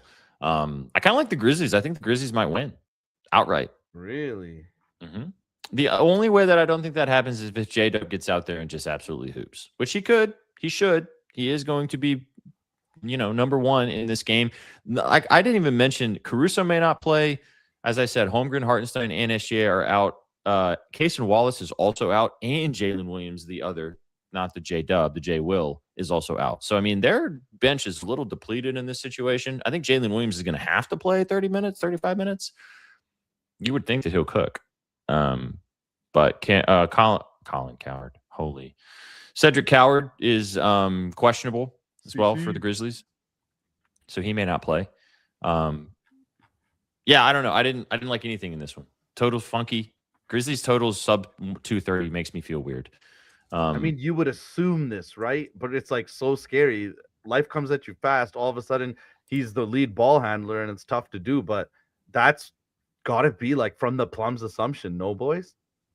Yeah, you'd think. I do also. I was looking at Cam Spencer. He hasn't had the best game for a 4-game streak to start the new year, but he's starting now. If they are really moving on from John, he's not playing. I mean, like, this guy's been the best option, I would say, at point guard at least. His volume has been there, 5 of 11, 8 of 15 in the last 2 games. But before that in LA, he went 1 of 10. Not a lot of assists in that Phoenix game because the Suns are just honestly a really good defensive squad. He had 14 points, 27 minutes, shot 5 for 11, but the offense has never got going for the Grizzlies. Now tonight you're going up against an OKC team that honestly is playing 4 guys that have never maybe played 33, 34 minutes. What's going to happen with the rotations now? Is this a point where we could see Cam Spencer have that little bit of a breakout game? I do think Cam can have a good game, but I will defend the Thunder a little bit. Some of these guys have really inflated lines because they're actually pretty good. Kenrich Williams is actually making about $8 million. They signed him to a decent deal before the team took off. So some of these guys that haven't had really a lot of say in the last year and a half, they were already signed to this team and conducive to building the OKC culture. So a guy like Kenrich Williams, if you're looking at him and seeing his PRA at 17.5, it's because the books are a little scared that some of these guys, and we talked about this before on this program all the time, it's usually the guy that's been on the team for a number of years that knows the system, knows everything that's about this team. There's a reason why he's rostered. These are the guys that go off. So we're seeing inflated lines for OKC, but I do like the Spencer call. V, I just thought that was something we should talk about because it's very confusing seeing why a no-name guy has almost 20 PRA when he's never even sniffed it. Yeah. I mean, they don't have half their roster tonight in this game. Mm-hmm. We went from talking about how deep this team is to, they don't need that depth tonight. I mean, they're still favorites. Like, come on now. 5.5 against the Grizzlies. With nobody. With 4 starters out. Still insane. Yeah. We don't have time to get into this, but I can't wait to lay into OKC at some point. Dude, that J-Dub interview got me feeling some type of way, man. That was gross. Is this your least liked NBA team? Yes. Yep. 100%. Vsauce just answered for you. He already knew. Oh yeah, I was answering for you. I think he feels the same way. Yeah, you feel the same way? I think LA is up there for me, and then probably OKC in terms of annoying stuff. Yes. I'm not saying they're not a good team. All right, I was holding my piss, and now I'm on pee. Go to Yeah. Renee. Let's Fine. move on to the next game before he comes Yeah, back. let's not take anything. I like the Cam Spencer play though, V. The PRA looks Yeah. nice. He had 8 assists against this team earlier this season as well, playing substantial minutes. So I think it's a good move if you want to bet this game. Otherwise, we can move past it. All right, let's keep it rolling. Let's go to this could be the game of the night. We'll find out. Nuggets at home hosting the Atlanta Hawks. 1.5-point dogs are the Denver Nuggets at home. Like I mentioned, no Trae Young in the lineup. I know V's got some thoughts on this game from the Hawks side, as do I. 231.5-point total. Still no Jokic. However, it is looking like that we are going to have Jamal Murray, although he is questionable now. Christian Braun, probably going to be back in the lineup. It's also looking like that we're going to have Aaron Gordon continue to return back in the lineup as well, although I don't think he's going to be starting. He might be coming off the bench, although he may start. We'll see. I like a couple things in this one. I'll let you go first. I looked at the play you're going to talk about as well. I really like it as well. So talk about the Great Barrier Thief. Great Barrier Thief, man. Taking Dyson Daniels over 12.5 AR. I looked at the assists, I looked at the rebounds, but one thing stood out to me. Dyson Daniels is third amongst all guards in offensive rebounds per game. He's averaging close to 1.5 offensive rebounds per game over his last 10. And the dude has just been a menace. Now you're looking at a Nuggets team that is top 5 in rebounds, top 5 in opponent offensive rebounding rate, and they don't give up a ton of rebounds on the glass, not only because they hit a ton of their shots, but also because they have a guy like Jokic consistently cleaning up the glass. And when it's not him, it's Jonas Valanciunas. Now both guys have been out for a few games, and what's happened? It's completely flipped on its head. The Nuggets are 30th in opponent offensive rebounds allowed, and I think opponent offensive rebounds. And I think that that's something Dyson's going to take advantage of. No Trae Young. The trade just happened. And I'm not saying that the team is bought in on Dyson Daniels as the future of the franchise, but he's going to be the point guard for this future. And I'm not saying he's going to run the offense either. But again, he's going to fill a role, and that role is going to be the point guard spot for the foreseeable future. I think this is an offense that is going to continue to chug. I think the Nuggets have played at a fantastic pace. And now they're coming home after a little bit of an extended road trip out east. I think the Hawks are going to take advantage. 1.5-point spread. The Nuggets have been winning games, but the Hawks might have new life, right? Trae's gone. This is your team. Jalen Johnson might have that big blow-up game too that we're kind of expecting now that he's got the keys to the kingdom. So a lot I liked, but yeah, give me Dyson Daniels. I love this. I have 2 plays in this game. One of them piggybacks off of what you just talked about, of how good he's been facilitating. Jalen Johnson, the last time these teams played, had 15 assists against the Nuggets in that crazy game. So I went with Nah. Give me Nah. Oh, that's wrong. That's I was gonna say, SPJ, call the bank. We need more money. Yeah, we need to redo it. Dude's betting a minus 800. There we go. Minus over 19.5 points for Nickeil Alexander-Walker, minus 125. I laddered his threes. I posted that on the timeline. Like the 3-pointers, although the 2.5 was a little too juice for me to take individually. I like the points, though. I think 20 plus is very doable. The last 2 times he played against this Nuggets team, one of them being this season, he had 30 points, and then last year against them as a Minnesota Timberwolf, he had 26. He had 5 3-pointers in both of those games. He has been taking double-digit threes. A lot of those have been coming off those Dyson assists you just talked about. He's been so fun to bet in this starting lineup. I think we're going to continue to see Nah develop even further with more opportunities. This Denver Nuggets team is not very good defensively, especially with all the pieces that they're missing. So I really like Nah in this matchup. However, my favorite in this game, Rusty kind of alluded to it. Boys, we got a little bit of a breakout going on at the moment. Yeah, baby. Got a little bit of a breakout. Give me Peyton Watson over 24. Peyton Bloxson over 20. I got 24.5 PRA earlier today. It's moved up a couple PRA lines. Still like it at 26.5, 25 if you're shopping there as well. He's hit this in 5 straight games, coming off a 30-piece. I don't know if he's going to score 30 consistently. However, he scored 30, 24, 23, 21, and 24 points in his last 5 games with Nikola Jokic out of the lineup. Peyton, man. Give me Watson. I'm not going to sell it to you guys much more about that because we're just going off of a guy who's getting more playing time now, and we're going to see if that continues. But the Hawks are not very good defensively. Like, this team is not a good defensive team, and I think that Peyton Watson should continue to cook. So give me the PRA, good rebounder too, and I think that he could have a chance to have yet another 25-piece. So, yeah. I love that. He is I definitely broken out. Low-key, they don't have a lot of superstars besides Jokic if you're getting nitty-gritty with it, but they've drafted decently well in Denver. They have. Like, think about it. All of their players besides AG, they drafted. Yeah, and honestly, like they just paid Christian Braun a ton of money, which might make it a little bit harder for Peyton Watson to get paid as much as he deserves, or especially from the Nuggets.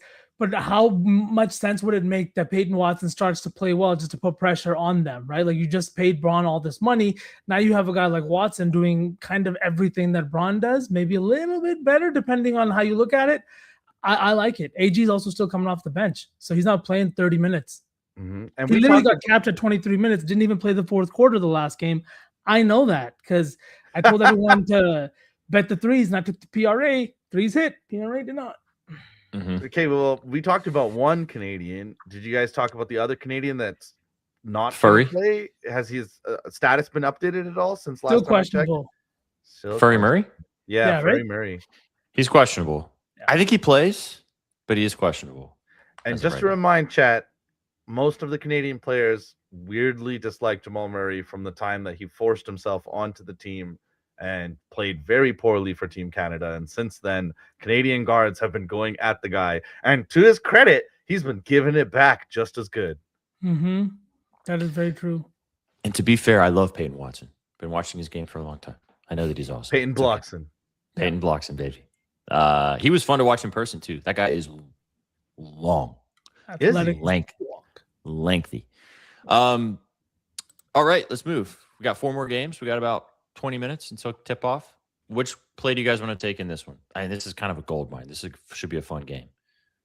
I had nothing in this one, so whatever you guys want. I want to keep Dyson for the saucy. So we can go with no, 3 threes. It's a little juice, but I mean, why not? Sure. I like not no. Be great, no. Go be great. All right, let's keep it rolling. Chat, drop a dub if you're enjoying the show today. Happy Friday. Sending you off into the weekend with some basketball love.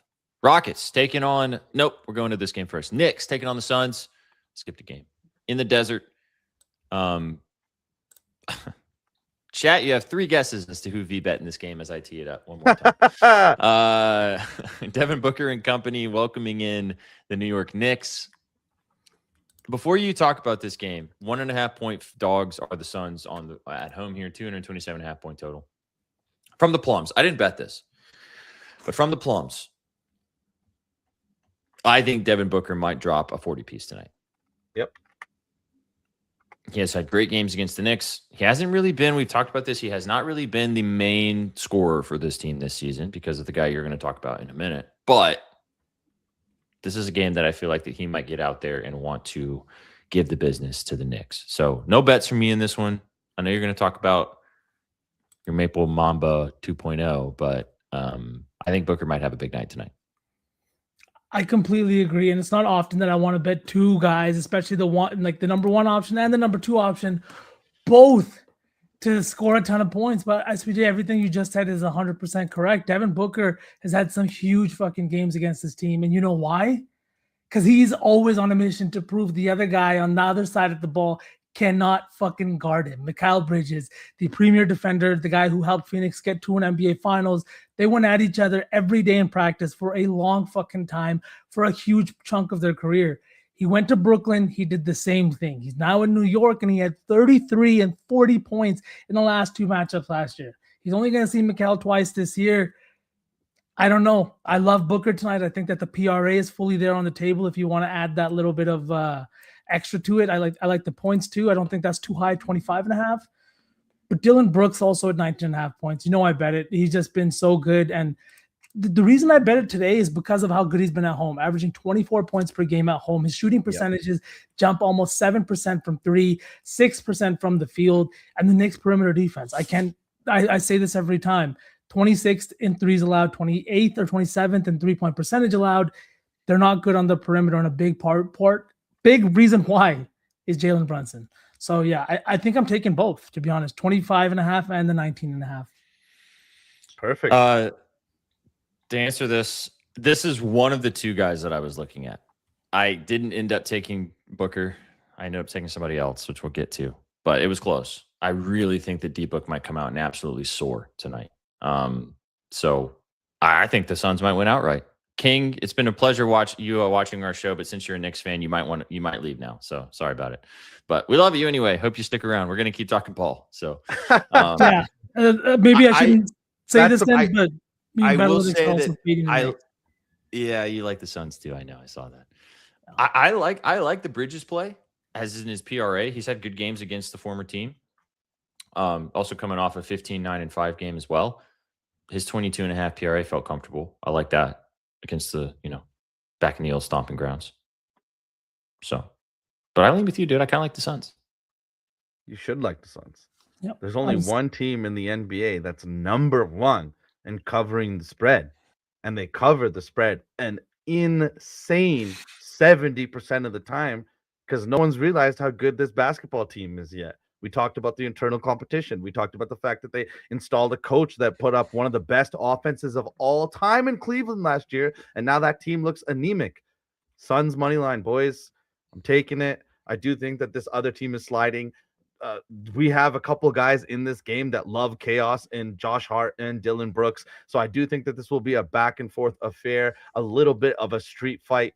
But I've been betting my Suns, and I'm going to continue to bet the Suns. So that was a perfect little alley-oop you gave me there, SPJ and V, because this team absolutely covers spreads. So I'm just taking the money line right now. I think they're still being discounted in the association, how good they are. Even a guy that's like 9th, 8th in the rotation, like Goodwin, like SPJ likes to bet on, that's a guy that raises your ceiling in practice. That's a guy that raises the effort and intensity level of your practice facility day in and day out. Also, shout out Oso, shout out Mark Williams. All of these guys have fixed the center problem for the Suns. So this team is still being discounted. So give me Suns money line as the Knicks continue to slide. Loses a 4 straight. Maybe it's 5 tonight. We'll see. All right. Sorry, King. Hey, Knicks could win. It like the books are saying it's going to be a close game. You don't have to listen to what we're saying. You guys want to take maybe Booker for the slate lay? Or Brooks? We got to do Booker 25 and just cut the hook. Let's do that. Yeah. Let's do that. I could see a back and forth. Booker Brunson, back and forth. I could see that. I'm going to be really mad at myself tonight if Devin Booker drops a 50 piece and he wasn't my entry for the 50 thing, because I stared at it since 11 o'clock this morning. So just saying. All right. I'm not going to lie to you guys. Next game, kind of want to skip it. Warriors, Kings. I got 0. Can we skip this game? I got 0. All right. Well, I'll just bring up the lines. There it is. 14.5 point favorites are the Kings. Are the Warriors. 231.5 point total. This game stinks. I couldn't find anything I liked. It's a high total. Maybe there's stuff that's happening, but if you've been watching Kings games, these games are just so hard to cap. Nothing. It's just, and I mean, the Warriors are kind of the same. Like, is Steph going to cook? Maybe. Is Butler going to do something? Maybe. Post, possibly from Sook again? Sure. I'm down to spend the last 15 minutes on these other two games if you guys are. Pace of play sucks too. Yeah, let's move. Just because you said, I didn't bet it, but just because you said it, now I have to say it because it's circled. Centers against the Kings. Kings have no depth. Renard looks great. He looks like a fantastic athlete. Looks like a guy that could probably move to power forward and have a great career, but they are struggling and thin at the center. If you want to take post PRA, be my guest. I took it last game. It banged. But for whatever reason today, I was a little bit sussed out and I did not take it. It's 13.5, ticked up 1. But let's go to the other games. Yeah. These last two could be very good. First one, rematch of what we just saw in Portland a couple nights ago, taking on the Rockets. Portland Trailblazers, winners of 4 straight games. Denny Advia absolutely cooked the Houston Rockets in their last game, over 40 points. Can you just give us your 15-second reaction to Tari? Because I thought that was hilarious. Yeah, Denny does get calls he shouldn't get. It's not going to be 15 seconds. About this. It won't be 15 seconds. He works the officials to a level that superstars should be able to work them. So don't blame him. Blame someone else. SPJ, 15 seconds. Tari's reaction to Tari. Hey, Tari, get in the gym. Make a fucking jump shot and stop bitching. I saved a couple seconds. How about that? Okay. Now, why are we betting Denny tonight? Yeah, I took Denny. I mean, I'm not going to sell it to you guys too much. It's over 40.5 his PRA. He just had a 40 piece against this team. Tamani Kamara has hit a lot of shots on the outside. And I'm going to keep, he's due for a miss, but I'm going to keep taking this in this situation because I just think that the Blazers are, I think we're literally watching the ascension of possibly a top 5, 6 NBA player for the next 4 or 5 seasons if he stays healthy. And I know that I am kind of a biased Denny lover at this point because I liked him since he was nobody. But if you guys watch these games, man, like announcers are starting to deal with it. The refs are giving him the calls that he deserves because of how he attacks downhill. He's getting double teamed like by every single team at this point. And most of the time it doesn't matter. I think KD should have a good game tonight as well. I don't think they want to come out and lose. They shot atrociously, like truly terribly. The one clip I saw, and I watched the game, they missed like 6 3-pointers in the same possession because the Blazers could not grab the offensive rebound. So the Rockets should probably come out and get some revenge after losing the last game outright as almost 6. I think it was a 6.5 point spread the last game as well. I lean that direction, but the Rockets probably getting the job done. However, I'm just going to keep taking Denny on the PRA. I know it's kind of a broken record type of thing at this point, but it's not my most favorite, but I'm going to bet it because he's probably going to flirt with 30 to 35 points once again. And I want to be involved. Mm-hmm. I love it. I don't want to tell people what I bet in this game because I'm going to get judged. So you bet Donovan Clingan for 2 threes, I bet. No, I bet Tamani Kamara for the 3rd time in a row. Oh. Back-to-back L's. I did it again. But yeah, we're not talking about it. So we can just move on off this game and get to the game of the night. Why don't you just take the PR against a rough and tumble team with the lower total at home? Obviously, I like pain. I'm a sadist, I think. Maybe. We'll see. We'll see how my bets go today. All right. Yeah, I did it. I did it. I'm sorry. Also, watching Tari Eason bitch like that in the locker room made me lose so much respect for Tari Eason. Like watching him say what he said multiple times was like literally like it was gross, dude. I funnily enough, I take it the other way. I just go, oh my God, you're in your feelings. Zebras. I'm gonna wait until I give my opinion on Tari based on how he plays today. Don't fucking say something stupid like that, like zebras, and then come out here and give us like 10 and 3 against Denny. I want to see you get like 2 stocks, 15, 9 rebounds. If you are gonna talk shit about Denny, then give us a fucking answer. He does not get a favorable whistle. We can't do this. It is favorable. I will argue with that. It's favorable because he knows how to work the refs. It's favorable because it's a foul, like in comparison to SGA's whistle, dude. We don't have time. We gotta get game of the night, but he's got a favorable whistle for sure. Do you guys think that he has a more favorable whistle than like 3/4 of the other NBA players? The comparisons of what we don't have time for, boys. We got 7 minutes. A slate late plus. I can't believe I'm the one saying this. Yeah, I'm actually surprised you're the one keeping us on track today. That's impressive. Do you guys think that he has a more favorable whistle than Luka? I think Luka foul baits more than Denny does. I feel like it's not favorable, might be the wrong word, but I feel like as someone who's watched a lot of Blazers games, and I watched him in Washington too, I just feel like he's, and I've said this before, he's one of those guys that quietly goes up to the ref and you'll watch the game, he'll just be like, and they'll watch the replay together, and then he'll just like be like, all right, cool, and walk away. And then he's gonna get the call the next time. That's smart. Chat. As much as I hate it, that's fucking smart. How is that not smart? Lakers Bucks. LeBron Bucks James taking on the versus Lakers. Giannis Antetokounmpo. That's what we have to talk about. All right. Sorry, SBJ, take it away. Lakers, Bucks, 3.5 point faves are the Los Angeles Lakers. So mad right now. The Bucks. So annoying. I'm glad you're admitting it. Let it off your chest. Yeah. We don't have time for me to be mad. LeBron's probably playing for the Lakers. He was questionable all day. It's looking like he's going to suit up against Giannis and company. Luka as well is playing for the Lakers. As you mentioned, Kevin Porter Jr. still in the lineup, starting for the Bucks. Could be the game of the night. I'm excited about this one. It's going to be a good one. later today. Go ahead. All right, I'll start us off, boys. Giannis, chalk, 29.5 points. You can get it minus 108 now. That line to me is just, I got to take it. He's had huge games against LeBron. He loves playing LeBron. And LeBron's in the Western Conference now, so he doesn't get to do it often. He's also spent the last 2 years missing a ton of games.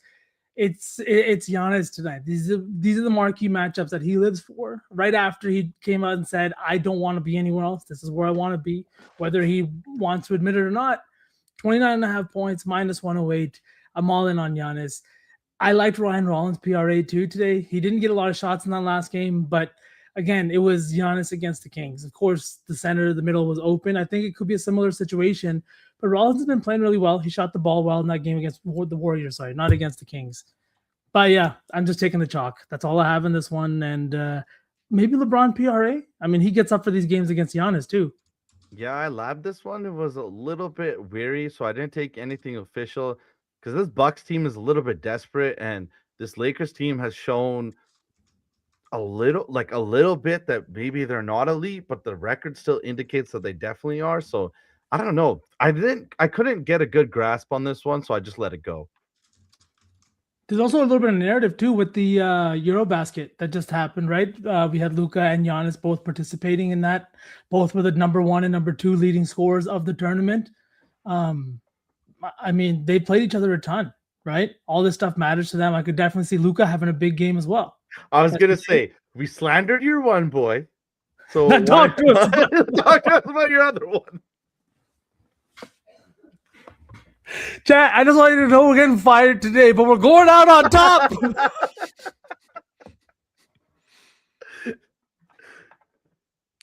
This is going to be a top 5 show for me, man. I'm loving it. I love you guys. Luka's dropping a 50 piece tonight. That's all I got. That's the guy. I was waiting to see who it was. Someone say slander. Yes. Hey, slander. Chat, I want you to know that this date and this show started off with SPJ telling us he loves us, and now I'm questioning all of that. We took advantage of our boy. I'm sorry. You started it, Sook, 15 seconds. I asked you to wait. Oh my God. Luka has had great games against the Bucks, 40 pieces in back-to-back, one of them with the Lakers, another one with the Dallas Mavericks. Actually, both of those were with the Lakers, and then the other one against the as a Maverick was also over this 33.5 point line. I don't know, man. I just got a feeling he's going to come out tonight and drop a 50 piece. I just think that this is one of those nights. He's been shooting a lot of threes and has not been making them. He sits 7 and 5 in his last 2 games against the Bucks. The Bucks are also really bad defending the 3-point line. I just feel like Luka's going to get out there and just be Luka tonight. So I don't know, a little bit of a plums play, but I have Luka as my 50-point scorer. I know that it's not like sexy because he's not. A lot of people probably have him as the 50-point guy, but this feels like the night that Luka might go out there and drop a 50 piece on the Bucks' head. So yeah, give me Luka, nice and chalky. I think that's a great point that you bring up about his 3-point shooting. He hasn't been good from 3, but the volume has kind of stayed steady. So I do think that's something that is going to improve. So I like that. Yep. Giannis 30, or do you want to keep Luka for this? What are you doing in the slate lay? Or I mean, saucy. I kind of want to save Luka maybe for the saucy. So yeah. Throw Giannis in this, and that's your slate lay, chat. Quickly, you have about 10 minutes. For real. All right. So Giannis, one more point. I really like Jake LaRavia's PRA in this game. He's been great starting lineup. It's been very good. The Bucks are bad defensively, man. And I think the Lakers aren't great defensively either, which is why this total's kind of weird. But yeah. Did you have anything in this game, Sook? No, nothing official. Just I do think that Milwaukee could make a mess of this game. More desperate team, Lakers at home. I don't know. I feel very weird about this one. I was very sussed out about the Nuggets and Celtics the other day, and we saw what happened there. All right, 7 legs. Not the best animals, but there are animals out. Are there animals with 7 legs? I don't think so. Maybe 6 and an additional one, you know. A spider that lost his leg. If Charlotte's Web got in a little bit of trouble, fell off her tuffet. Isn't that somebody else? I don't know. no. Just move on, man. We have I 1 locked minute the left. 7 legs plus 60.95. It's scrolling at the bottom. We went through every game. Get after it. Put a cup of coffee on it. That is your slate leg. Or don't bet it at all. You guys do what you want. Although I love that Chad is keeping us more and more honest about the fact if we miss something. We didn't take anything from the Portland game. We're not going to go back to it. We don't have time. And I can't get involved in that conversation. All right, Alex, let's go. Alex, a.k.a. Shannon Sharp. Alex, are you looking for a spot in the sauce team? Because you might have Might have gotten it. Yeah. Might have grabbed it. What is up with Michael Irvin? We don't have time to talk about this, but what is that guy has some incredible connections. Holy. All right. He's a little cringe, just to say it out loud. Hey man, when you go snowboarding that much, shit happens, you know. I'm gonna say I lost that Ole Miss bet yesterday, and it was only amplified when I saw Michael Irvin giving that poor little hoodie belt. Like, come on, man. The belt thing's getting old. It's getting old. Like him. Also, I have a weird thing when people are that old or invested in the places they went to college. Like, I know he's getting paid at this point, but like you were there like 4 decades ago, bro. Like, relax. I kind of agree. I don't get the but chat's gonna come for our head. We should just move on. Yeah, let's get after it. Not big alumni guys. Come on now. I will say I blocked my university when they started asking me for alumni donations. Well, there you go. I blocked the email. All right, let's cook this saucy lay, which is gonna probably we'll have to skip. Let's do this. We got to skip the first games that start at 6:10 because they're about to tip off here in the next 7 minutes. So we can't do anything from those 3. Can we start with Suns money line then? Sure. Is that really your favorite? I do really like that. I do think that they go. Unless you guys like the VJ more than that, but I think that's one of the early games, no? Yeah, that one's early. I do like Suns money line quite a bit too. Can we take the +1 just in case? Yep. Yeah. I'm on the +1.5. Yeah. The disrespect continues from King. Shout out King, man. All right, Suns money line. You want to do a Dyson RA sauce, man? Yes, Dyson RA. Is it still 12.5? Yep. Luca's going to take us home and tuck us in, or I'm going to make you bozos fucking bet Denny with me after all the slander.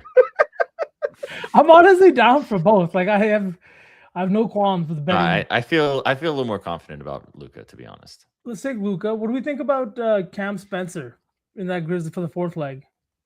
Oh, that game's gross, dude. It is. That's a disgusting leg. So obviously I'm a fan. He went to the bathroom for that. I didn't even hear the pitch. I didn't talk about this one, and I'm not saying for the saucy lay, but I did bet this. What I did maybe Steven Adams. I took his rebounds. We got sidetracked. No, don't do that right now. So yeah, I did that Steven Adams. Don't do that right now. Yeah. Like 30 minutes, 10+ rebounds in back-to-back games. All right, Click. Okay. Oh my god.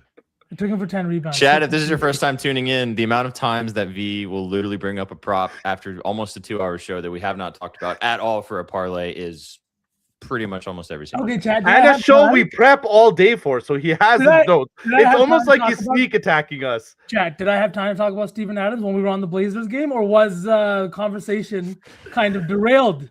Oh, derailed. Yeah, derailed. My bad. But yeah, all right, let's keep it moving. Wait, did you saying derailed by the derailer? Shout out, fam. We need a 4th leg. Yeah. All right. Of the games we have left, I mean, do we do MPJ for 25? That game That's starts at 5:30. Kuzma against the Lakers. No. Like you fucking told me to shut my mouth about Steven Adams, and you bring out Kyle Kuzma. PR, come on now. Chat. Honestly, I'm valid in being this frustrated with Zook, right? Like Bobby's missed his points line the last 2 games. Maybe Kuz takes over the role a little bit. Not Kuzma. But all right. The Bobby Trees PR wagon has unfortunately fallen off the tracks. Cam Spencer. Right, Okay, not Cam Spencer. Okay, The PRA, or No, no, we're either I'm- doing Cam Spencer PRA or Denny PRA. Let's do Denny. It'll be funny when it hits. yeah. Okay, let's do Denny. Hey, best part of it is we either hit and we cash, or we don't hit and you guys can bitch at me. I agree, Jeff. Is it 42.5? What is it? It's let's buy it to 39.5. As soon as you said Kuzma, chat activated. Chat was so into you being sharp, and now you say that, and they're like, "Out." I was just supporting the community. Everyone is very smart, guys. All of us know what we're talking about. So I just thought I'd bring it to these boys' attention because we're all a community. Oh, but I'm sorry. 10 out of 10 show today, boys. 10 out of 10. Suns +1. Dyson Daniels 12.5 RA. Luka Doncic 33.5 points. Denny Advia 39.5 PRA. Plus 1,000. Let's go. That feels so good, boys. We should have put we should have put a Danny under in here. Oh, did he have one today? I didn't. He does. He has RJ Barrett actually under. Yeah. I don't know how he feels about that after everybody got ruled out. Yeah.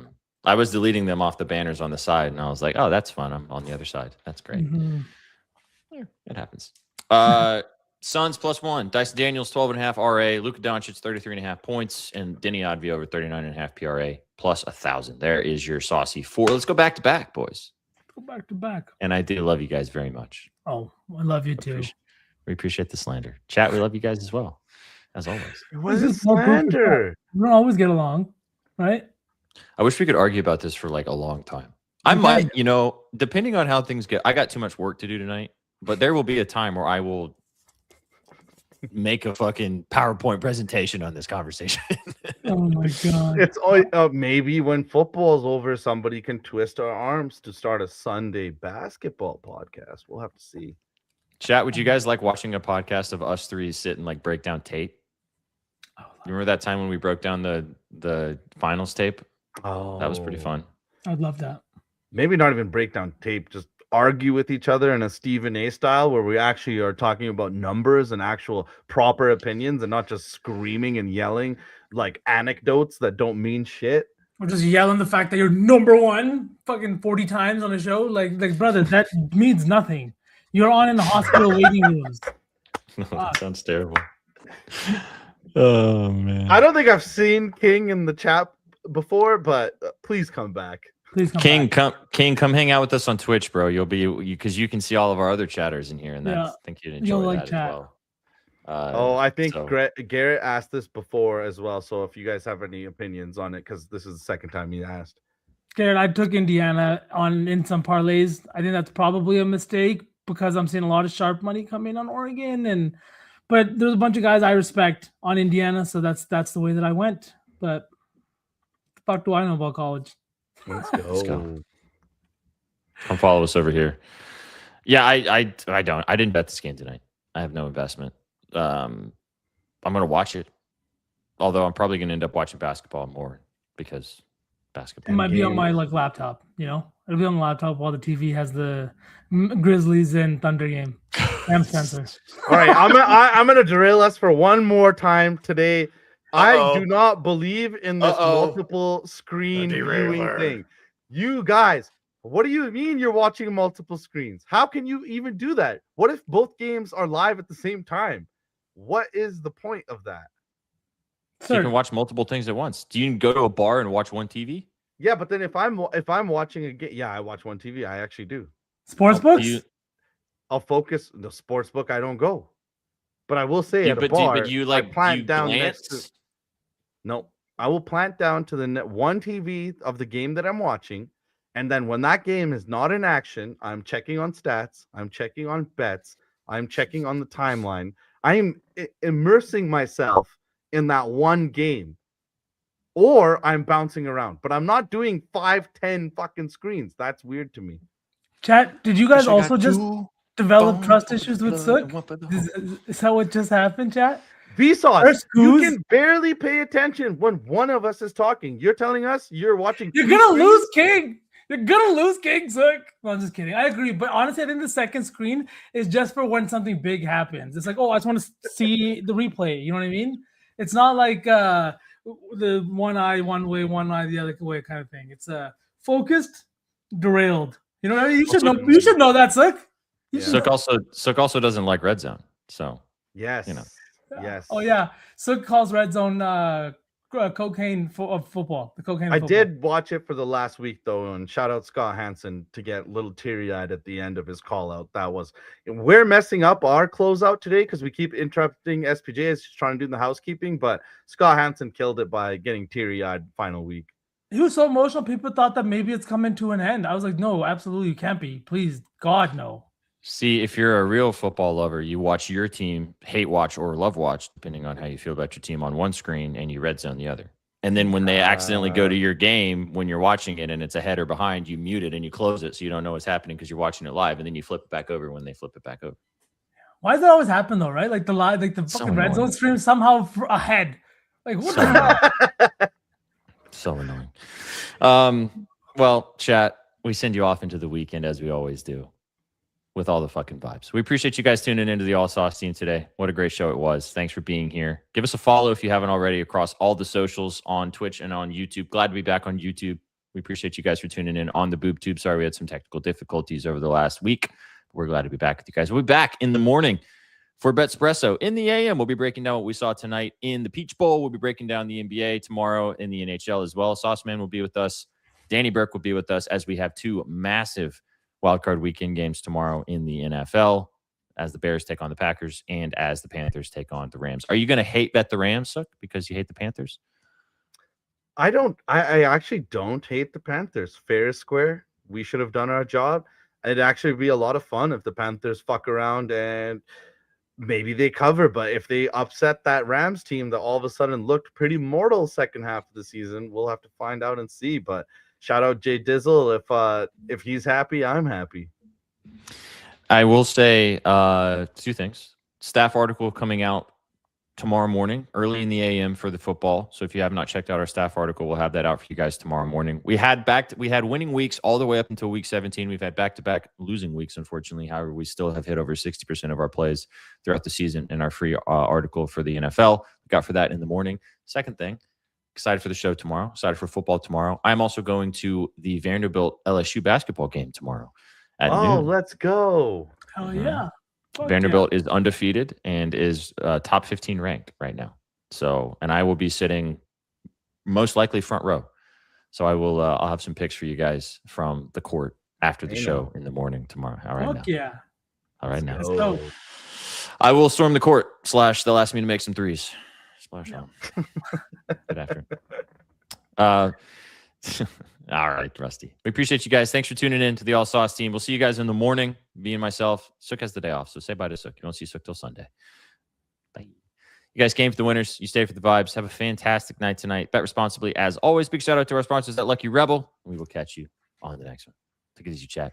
Peace. What you know about rolling down in the deep? Riding in the deep. Down in the deep.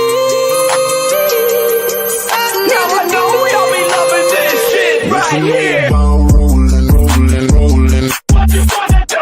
Rolling, rolling. What you gonna do? Down in the rolling, rolling, rolling. What you gonna do? Right, y'all be loving this shit. What you know about